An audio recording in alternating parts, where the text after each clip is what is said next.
எதிர்க்கட்சியாக இருக்கும் போது திமுக சமூக நீதி கட்சி என்று மேடைக்கு மட்டும் பெருமை பேசும். ஆனால் ஆட்சி அதிகாரத்தில் வந்துவிட்டால் பிற்படுத்தப்பட்ட பட்டியலின பழங்குடியின மக்களை அவமதிப்பது கருணாநிதி காலத்திலிருந்து இப்பொழுது வரை தொடர்கதையாகி வருகிறது.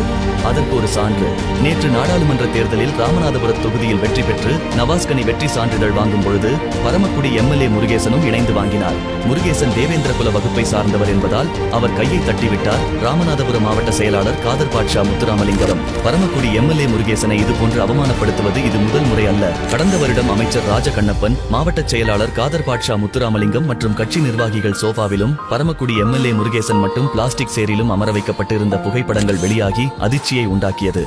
பட்டியலின மக்கள் மீது இவர்கள் வைத்திருக்கும் மரியாதை இதுதான். அமைச்சர் பொன்முடி மேடையில் எஸ்சி என்று அவமானப்படுத்துவது, ஆதி திராவிட இனத்தைச் சேர்ந்தவர்கள் நீதிபதிகளாக இருந்தால் அது திராவிட இயக்கம் போட்ட பிச்சை என்று RS பாரதி பேசியது, நீங்கள் எல்லாம் பொது தொகுதிக்கு ஆசைப்படலாமா என்று கருணாநிதி கேட்டது என்று சாதிய ஒடுக்குமுறையை இன்று வரை அந்த கட்சி தலைவர்கள் கடைபிடிக்கின்றனர் என்பதே நிதர்சனமான உண்மை.